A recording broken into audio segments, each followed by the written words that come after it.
Yo, yo, yo, what it do, what it do? This is your boy, Andre the Commissioner, coming back with another video for our NorCal Ballers NBA Fantasy League. You see me, I'm rocking the Kings chain, even though we've been losing games. We lost twice to the Rockets now. Today is, I'm filming on a Monday, so Monday is late at night, is daylight savings time. Uh, we're an hour behind. We fell back. Hopefully everyone had a good time. I mean, as a Kings fan, it's pretty disappointing watching the Kings lose two to the Rockets, but at least the Raiders won. They won on Sunday. You know, I'm a big Raider fan. Screw Josh McDaniels. Dave Ziegler's out, so we're out here trying to look for a new beginning, a new season, so to speak, for the Raiders. So overall, I had a great weekend. Besides all the Kings losses to a terrible team in the Rockets, but yeah, I hope everyone had a great start of their week. I hope everyone is going strong. I know we have Veterans Day coming up later, so if you guys observe that, you know it's gonna be a short week. But yeah, again, I'm just gonna post up this quick video just to recap what went on in week two. And so, with that being said, this is not even week two. This is week three. So look, here's week two. As you can see, big congratulations to Magic Mike, who won 5-4. Fairy Top Gun, who won 6-3. What the Fox Say, who won 5-4. Travelers, who won 6-3, and Club Shay Shay, aka Richie, who has won 6-3 as well. So we're here to dive into the games. Hopefully, it's not going to be as long of a video. I just want to kind of get this out there. I know it's already day one of week three, so I'm going to try to push this out probably Sunday night, Monday mornings going forward, just so it's a little bit more timely. But here I am on a Monday night trying to recap again week two of our NorCal Ballers NBA Fantasy League. Let's get to it. Starting with, of course, my matchup with Magic Mike. So I mean, all I gotta say is the deciding factor here came down to points and assists. As you can see with points and assists, right now, Magic Mike won 967 to 961, and he beat me 216 to 210. These two categories were really close for the last several days. I want to say big shout out to Mike for picking up Killian Hayes, especially on the last day uh, of the matchup. As you can see right here, Killian Hayes played right there with 13, 2, and 5 with a block, but then that 5 assists really just sealed the deal when it came to just securing the victory, man. I mean, as like I said, assists was really close, points was really close. As you can see, he only won by 6 assists. So um, big shout out to him for using those acquisitions. And he acquired him at like midnight, and I was really thinking about targeting him, but I wasn't by my computer at midnight, so he beat me to it, man. I had to end up picking up Zara Williams right here, and I had to pick up Josh Green. And as you can see, I mean, they didn't do so hot. I mean, they contributed. I did the math. Honestly, if I were to pick up Killing Hayes, I probably would have still lost assists by like two or three. But so it's kind of like a moot point. But I like that. You know, I played against someone like Magic Mike, who I really respect as a fantasy basketball player. I mean, this guy, he's on top of his stuff, and I've been playing with him for years. So big shout out to him. He texted me saying good game, you know, and like yeah, that's respect right there, man. He beat me 5-4. Again, it was a really close matchup through and through. Big shout out to let's look at the full matchup actually, but big shout out to Desmond Byrne, and Donovan Mitchell. Let's go down here a little bit. I mean, look at this, bro. I mean, these guys were powerhouses. These guys were just crazy throughout the whole week. Here's Don Mitchell, 4 games. Here's Desmond Bain, also 4 games. So this, I mean, these two were very instrumental in their play throughout the week, and yeah, I mean, especially Bane, he was the deciding factor on Sunday when he just went off against the Blazers. It was him versus Jeremy Grant on the last day, and yeah, he bested me, man. Grizzlies got their first win too on Sunday, so that's pretty crazy. Um, But yeah, and then I was looking outside Gordon Hayward because Gordon Hayward, I don't know, I just thought he wasn't gonna be as good as he was this season. Now that he's doing right now, as you can see, 75, 17, and 21, with 4 steals and 4 blocks. So Mike has a good team. He has some good players. He picked up that Kelly Oubre pick last week, so he's been doing good. Big shout out to Hero, Mitchell, Bain, and B just for putting up some big numbers. I mean, I know Jamal Murray got hurt. Where is he at? Yeah, he got hurt. Let's see, on Saturday, where he only played 9 minutes and he only had 2 points and 2 rebounds. So that kind of helped me, kept this as close as possible. In fact, I was winning at certain points of the weekend. But despite the injury to Murray, he's still out there and beat me 5-4. And even though things were really close. And then as for me, um, I don't know. I mean, I used all my acquisitions. Tyrese was really good. Cunningham was a beast. Jalen Brunson, he went off one of those games. Davis has been like the number 1 or 2 fantasy player. Victor Wembanyama, he's exciting as ever. I mean, remember that 38-point game last week? That was pretty cool. 11 blocks. I mean, look at Davis with 14. So safe to say I'm winning blocks a lot. See, as you can see, I got 46 blocks in this entire week. And Jeremy Grant almost got 100 points for me. So Jeremy Grant, even though I picked him like seventh, eighth round, he's still been doing pretty good, especially with a lot of their offensive options like Scoot Henderson and Simons being out. Um, but yeah, that's all I gotta say about that. Let's move on to the next one. Otherwise, we're gonna be taking forever. I don't want to take too long. Going down to Ignacio versus Ferry, as you can see right here.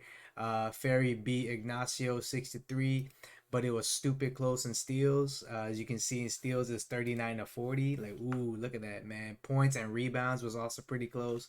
Points, I mean, he Ignacio won by 12, and then rebounds, Top Gun only won by 8. So I mean, those were the three categories, so to speak, here. But Top Gun ultimately with a 6-3 victory. What do we want to talk about today? I mean, I will say this: when I was looking at Sunday, bro, what's up with Looney and Bagley sitting on the bench? Look at this, man. 2-11-5, 11-2-1 for Bagley and Looney, respectively. What's going on, Ignacio? What's going on, brother? You got such your lineups. I noticed he did it just for Sunday. The other day seemed like he did fine, but that was the deciding factor, man. I mean, if you just played Kevon Looney, bro, look at that. You would have won rebounds, man. I mean, it's a little disappointing. You had so much space on your roster or on your lineup just to place these guys and start them, but you didn't. Man, man, I hope it was worth it, man. Whatever you're doing on Sunday, man. But yeah, it cost you at least a category right there. It could have been 4 or 5. But yeah, man, just got such your lineups, bro. This is some amateur stuff, man. Looking at let's see, look at the totals. I mean, looking at Ferry's team, I know Bradley Beal didn't even play a single game yet. As you can see, he barely played anything at all. Claxton also just played like one game all season. Where's he at? As you can see right here. Bruh, so I mean, no Beal, no Claxton, but he's still 163. He still got it done against Ignacio. Brogdon has been surprising me with his strong fantasy lines up in Portland. Obviously, with the injuries, as we spoke of before, Brogdon's just been going off. Let's see where's he at right now.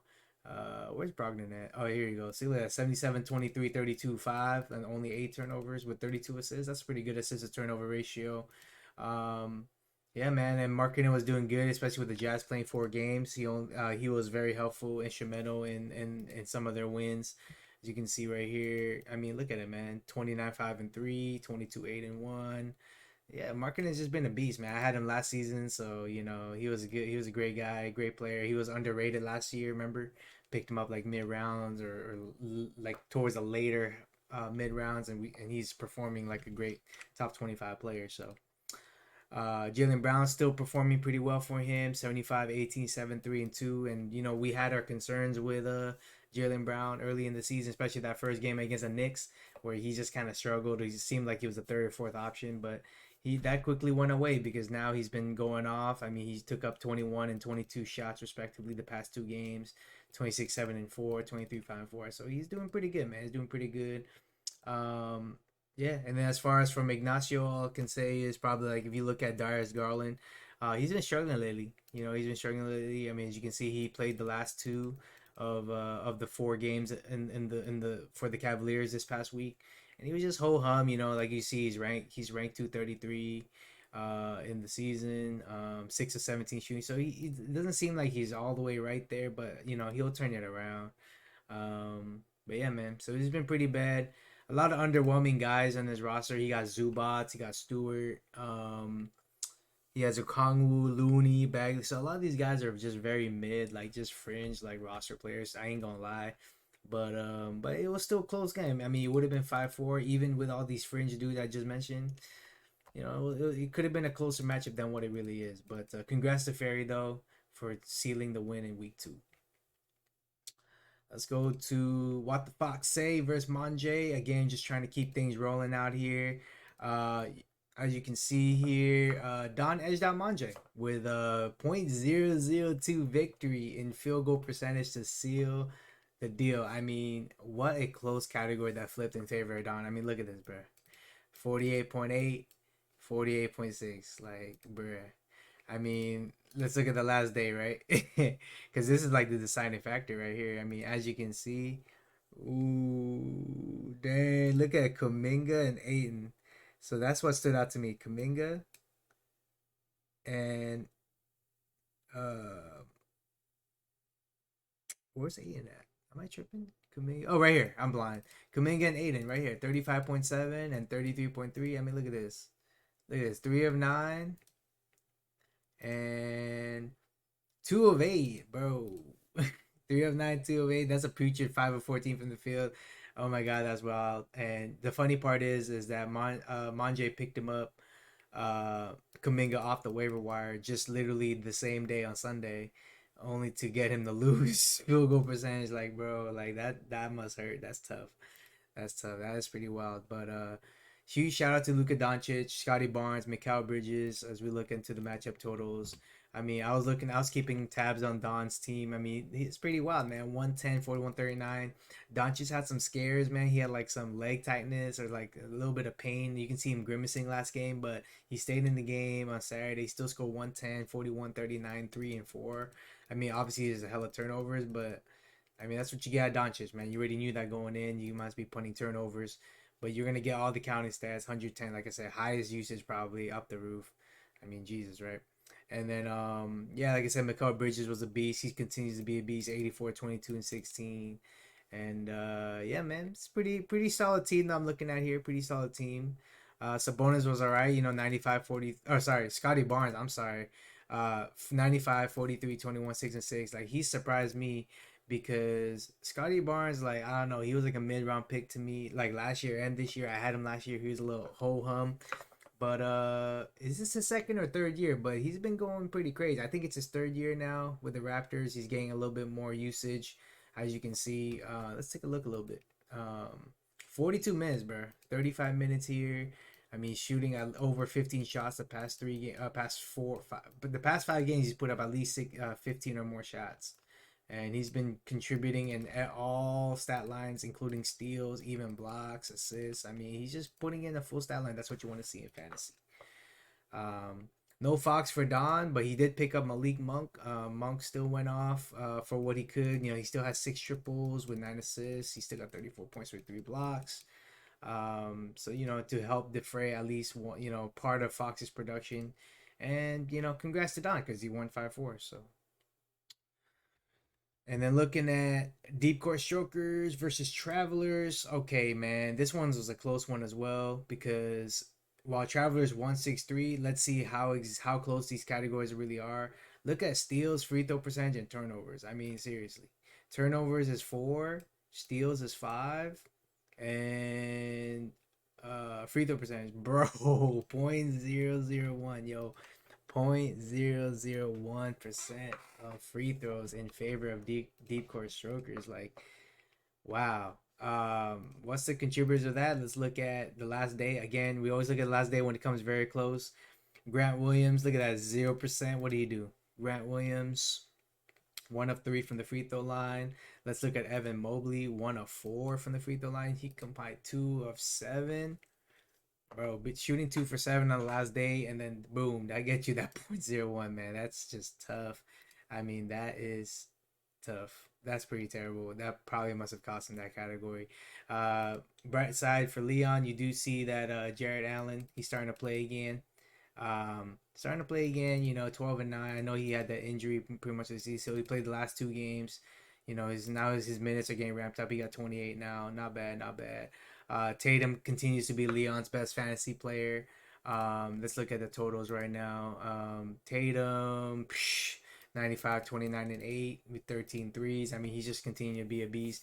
And DeJounte Murray, he picked up his game now and is finally finding himself in the, where is he at now? In the top 20, top 30. He's in the top 30 right now.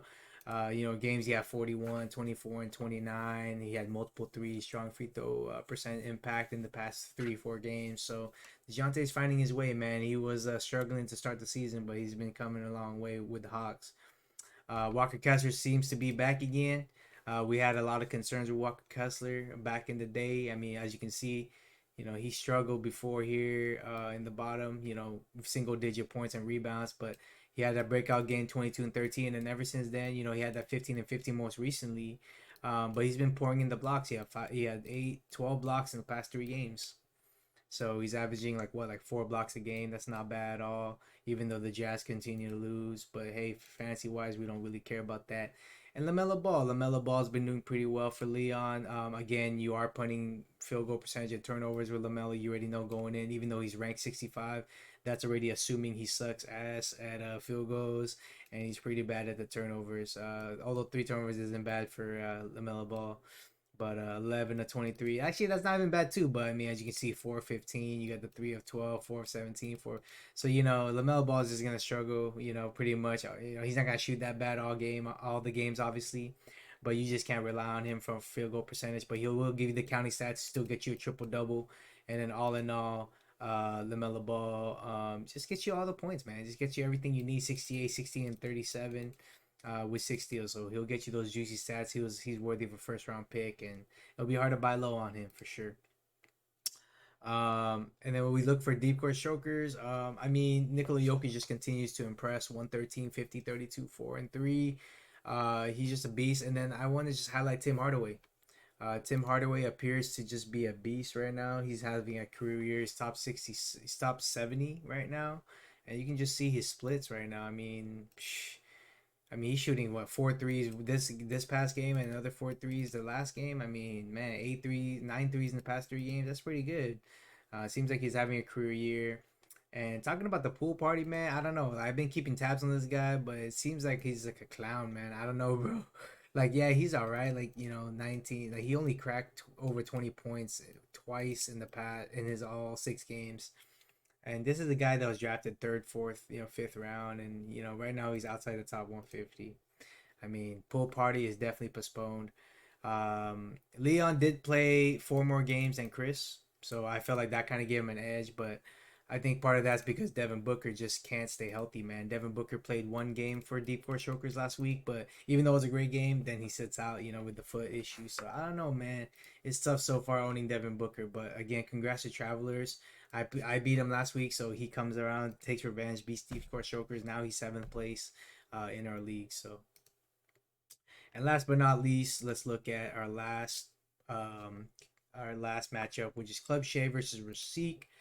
And this matchup was pretty close, I mean, just look at the rebounding. As you can see here, Richie edged out Rasik with 1 extra rebound. I mean, look at that, 284 to 283, and steals 50 to 49 in favor of Club Shay Shay. Uh, and that catapulted him back to 11-7 record, good for 2nd place in our league. Tied with me actually, because I'm third with 11-7. But that's just tough loss for Rasik, man. I mean, 2 very close categories. You could have just need 1 rebound, could just need 1 steal, and it's tough, man. Because if we look at the last day, CP3 barely did anything. We only had 5 points, as you can see here. Barely did anything. Um, Bro, I mean, Triple J, he had a good stat line, but man, if he can just get 10 boards, man. If Triple J can just get 10 boards, he only got 7, and it is what it is. Maybe even got 9 boards, he would have won rebound. Ananobi did his best to keep Rasik in it. But this is the closest matchup that I've seen so far in week 2.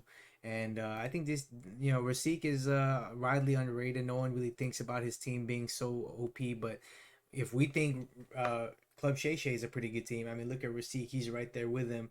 Like I said, couple more categories with 1 rebound and 1 steal, and we could be talking about a completely different thing where Rasik just beats Shay 5-4. But obviously, Club Shay did play 53 games to Rasik's 49, despite it being so close. Um, and then if you just look at totals, just want to highlight a couple players. Miles Turner. I didn't know he shoots a lot of threes. I mean, apparently he does. He shoots 10 threes this past week. He made literally 4 threes at one game on November 3rd for 27, 9, 2, and 2. Jesus. Yeah, Miles Turner is a deep is a threat from deep. That's pretty cool. I didn't even realize that. But and then Chet Holmgren, who's he gonna be rookie of the year? Is it gonna be Chet Holmgren or is it gonna be Victor Wembanyama? But Holmgren's looking pretty good right now. He's putting a lot of numbers. I mean, despite the fact that he has like 10 turnovers being a center, that's the only downside I see of him, and of course the injury risk. So we'll see what happens there. But and then as far as Matherin goes, I did praise Richie for getting him in the draft, but it doesn't seem like he's really impressing all that much. 36, 13, and 10 with 6 turnovers on 36% shooting. And this is again over 4 games, man. So he's not really impressing, man. He's outside the top 200.